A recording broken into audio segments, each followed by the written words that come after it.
Good morning, everyone. Good morning, Doc Jonas, and good morning, teachers. So, by the way, I am Jabilita B. Atwell from Poblacion of Bayi Bohol. So, I am one of the reporter for today, and my assigned topic is all about jurisdiction and preliminary. So, this is under today personnel discipline. So, first, let us define what is jurisdiction. So, jurisdiction, the authority to hear and decide cases, and the power to institute disciplinary action in administrative cases. So, when we say jurisdiction, so the administrator is the disciplining authority. So, as such, he shall have the authority to initiate preliminary investigation, file formal charges, and conduct formal investigation and decide matters involving disciplinary action against officials and employees under his jurisdiction. So, based on my research, there are types of jurisdiction. So, first, let's have the original jurisdiction. So, a court's authority to hear a case first. So, in original jurisdiction, it exists with courts to have authority to hear a case for the first time. So, example, in the district court.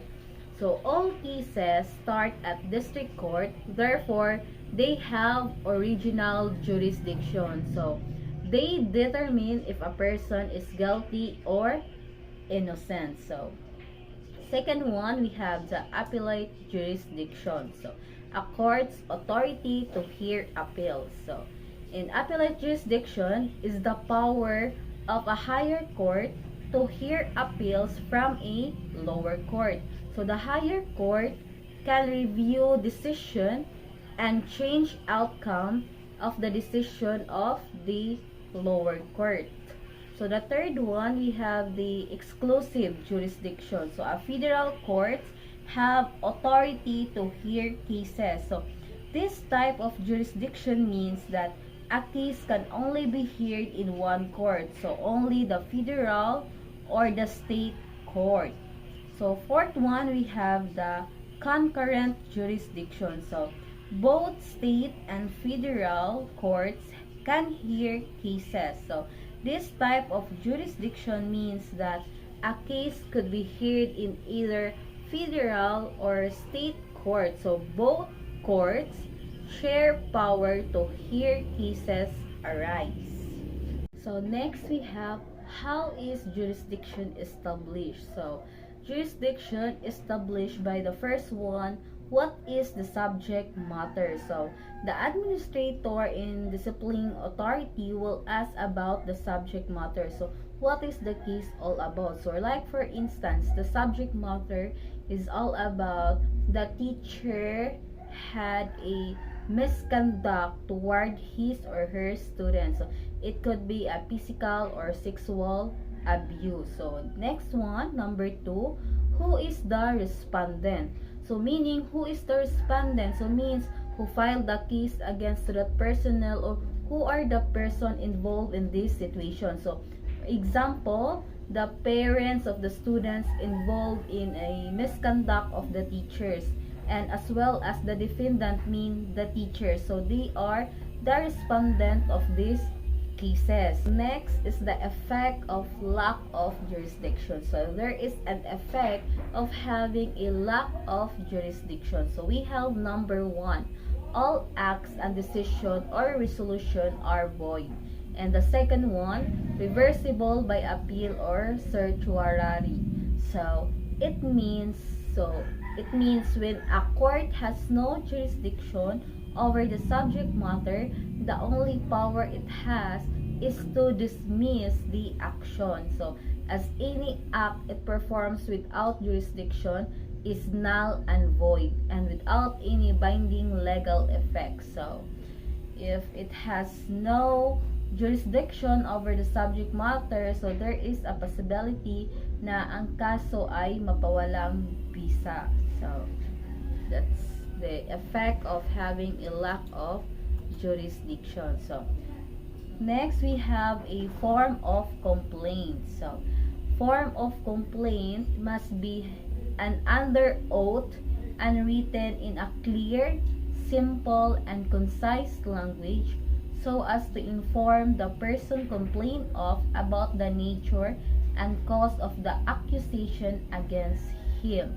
So, the complaint is a concise statement of the ultimate facts consulting the plaintiff, cause or causes of action. So, the names and the residences of the parties, the plaintiff and the defendant must be stated in the complaint. So, plaintiff, so, ang nagreklamo. So, it includes their names and their address sa inyong complaint letter as well as sa reklamo. So, it should be the letter of complaint must be clear, the language used is concise, and include the accusation against him or her.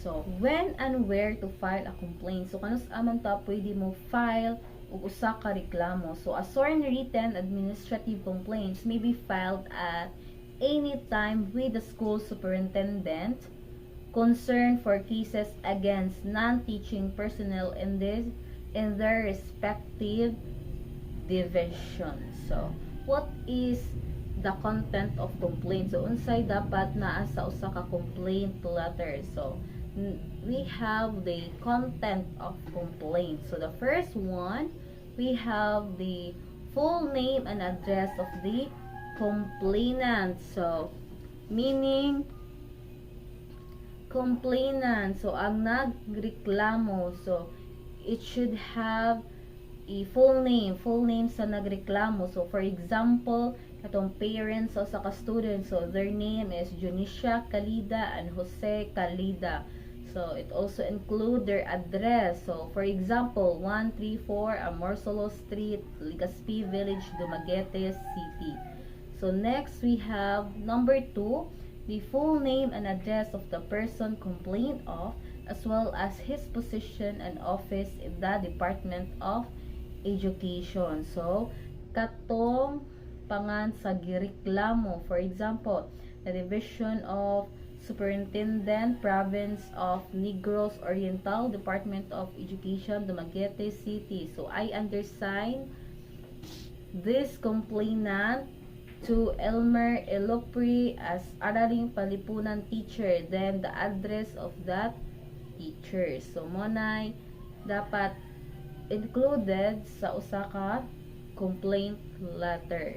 Number 3, we have a narration of the relevant and material facts which show the acts or omission as allegedly committed by the person. So, the complainant must present an explanation of the pertinent and important facts demonstrating the alleged action of the committed person. So, it is important to present a relevant and correct information with regards to the committed person. So, number 4, we have a certified true copies of documentary evidence and affidavit of his or her witnesses if any. So, complainant must show documentary evidences and affidavit of his or her witnesses to support his or her complaint. So, diba, it is important when we file a case, so it is very significant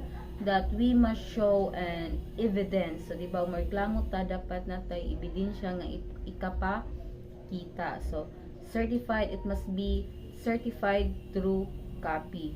And the last one, we have the certificate of non-forum shopping.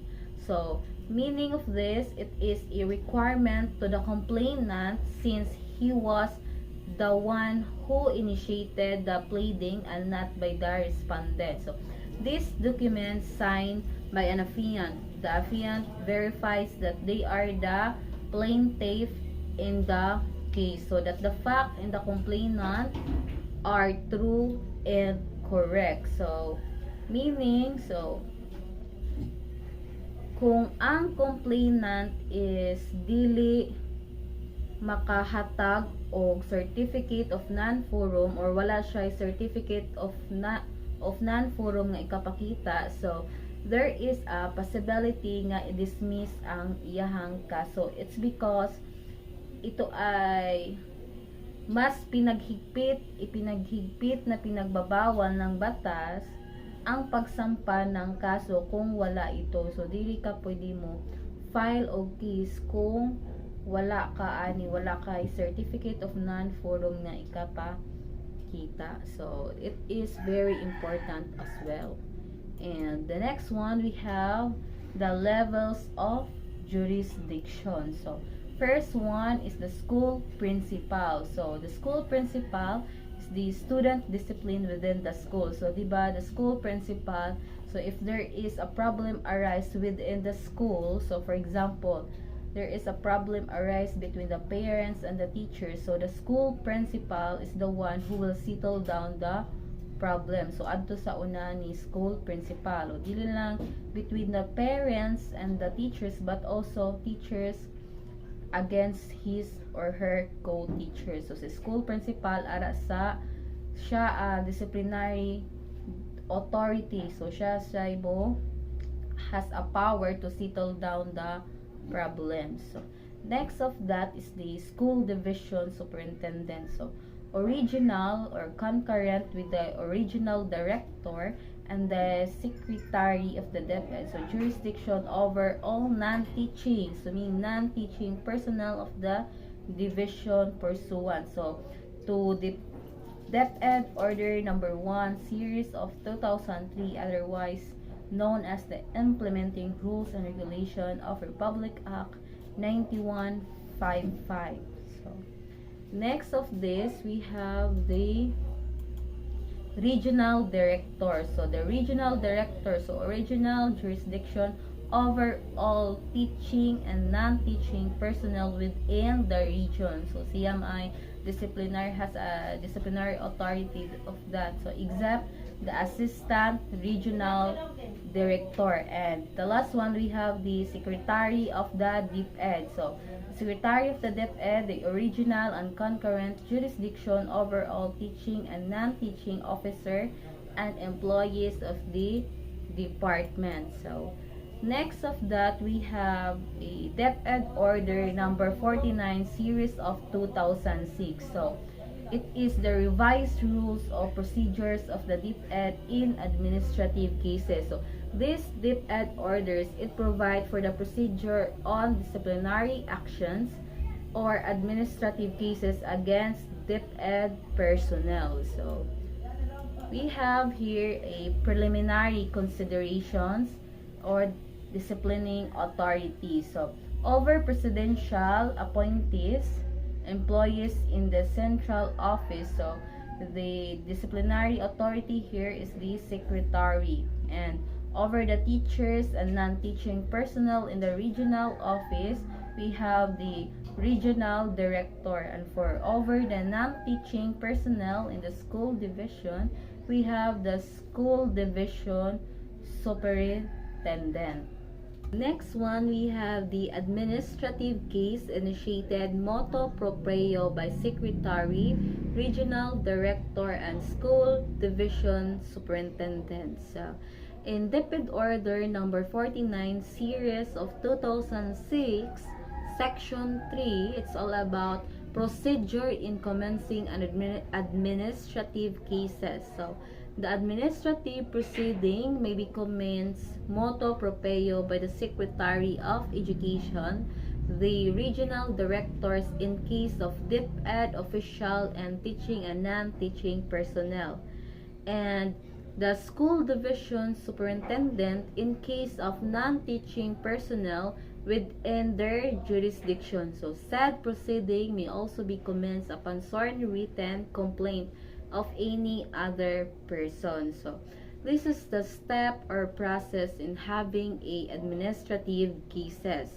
Then when I say motu proprio, describe an official act taken without a formal request from another party. So first process, we have a fact-finding investigation ordered by disciplining authority. So from formal complaint, so it raised to disciplining authority. So the disciplining authority will order the committee to have a fact-finding investigation. So, fact-finding investigation shall commence not later than 5 days from receipt by the investigator of the order of the disciplining authority. So, appointing him or them as investigator and shall be terminated within 30 days thereafter. So, after the fact-finding investigation, so they will proceed to the next process or to the next step, so which is the formal charge. So, formal charge shall contain a specification of charge. So, this is a brief statement of material or relevant facts accompanied by certified true copies of documentary evidences. So the complainant must show a evidence or mga documentary evidences against to the defendant. So the next process or step after the formal charge is the formal investigation. So in formal investigation, within 15 days after the conclusion of the formal investigation, a report containing a narration of the material fact established during the investigation, the findings, and the evidence shall be submitted by the formal investigation committees with the disciplining authority. So, after ato, nga makuha ta ng ebidensya kung unsa iyahang na investigar ato nga kaso, so iya atong isubmit adto sa disciplining authority. So, after that one, so after that process, we have the decision. So, the disciplining authority shall render his decision on the case within 30 days from receipt on the report of investigation. So, within 30 days after madawat to niyan itong mga ebidensya, so, pwede na siyang makadecide ana within 30 days kung unsa iyahang decision ato nga case. Then, we have also here a administrative case initiated by any other person. So, first, we have the sworn complaint. So, sworn complaint means a detailed written complaint which the complainant signed under oath and filed at the request of the commission. So, after that, we have here the preliminary investigation. So, require respondent to submit counter affidavit. So, after the preliminary investigation, it proceed to the next process will be the formal charge. Then, after the formal charge, it proceed to the formal investigation. Then, after that one is the decision of the disciplining authority. So, next, we have a fact-finding investigation or preliminary investigation. So, first step, or first, we have the disciplining authority shall appoint and designate investigators who shall within 5 days upon receipt of such appointment commence the investigation. So, the disciplining authority, they will appoint mo, mag-designate sila mga investigator para maoy mo study or para maoy mo investigate ato nga kaso. Then after that, the investigator shall require the person complained of to submit comment or affidavit within 3 days from receipt of said order. So, ang mga investigador ilang i-require tong tao nga gireklamo nga mo submit sa ilahang side o sa ilahang comment sa 3 days from the receipt of the said order. So 3 days. So next is the may summon parties to a conference to propound clarification, questions, and or interview any possible witnesses. So after that, the investigators to make an ex parte examination of records and documents submitted by both parties and other document readily available from other government offices. Then after that one, they proceed to have a submit investigation report containing their findings and recommendations. So after that is the, if a prima facie case is established, a formal charge shall be issued by the disciplining authority. So if no prima facie case is established, the complaint is dismissed. So a prima facie established during the investigation. So it is established during the investigation. So a prima facie case shall mean that there is a reasonable ground to believe that the respondent is probably guilty of the charges against him and should be investigated accordingly. Kay if wala ni siya, so it means nga ang kaso is ma-dismiss. Then we have the next one, the formal investigation. So formal investigation, first we have the formal charge. So formal charge.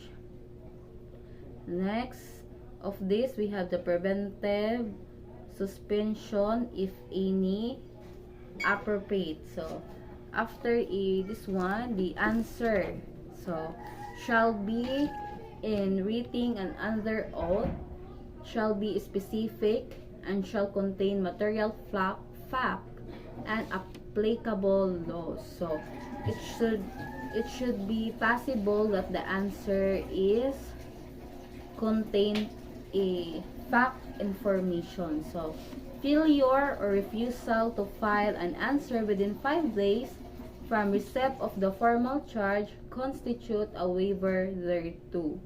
So after this, the formal investigation. So the formal investigation shall be held not earlier than 5 days or nor later than 10 days from receipt of the order of the disciplining authority. So after that one, after the formal investigation, is the pre-hearing conference. So that's the next step. So after that is the submission of formal investigation report to the disciplining authority. And after the submission of formal investigation to disciplining authority, so kung makapasa na ato sa disciplining authority, so the administrator of disciplining authority will give their decision about that case.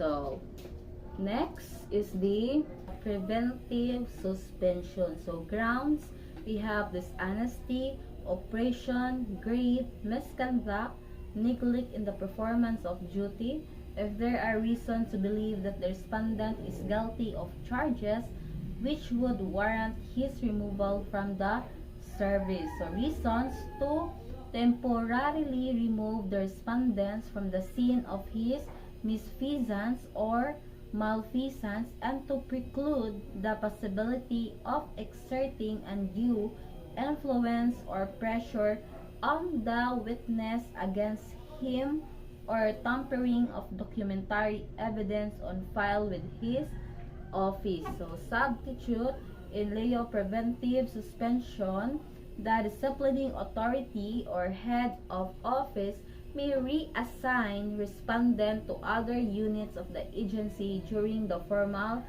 hearing. So the duration of this not to exceed 90 days. 90 days. If the case is not yet finally disposed of, the employee should be reinstated. And the remedies from the order of suspension, respondent may file a motion for reconsideration or appeal the same to the Civil Service Commission within 15 days from receipt thereof. So that's all my report, and this is my references. So that's all.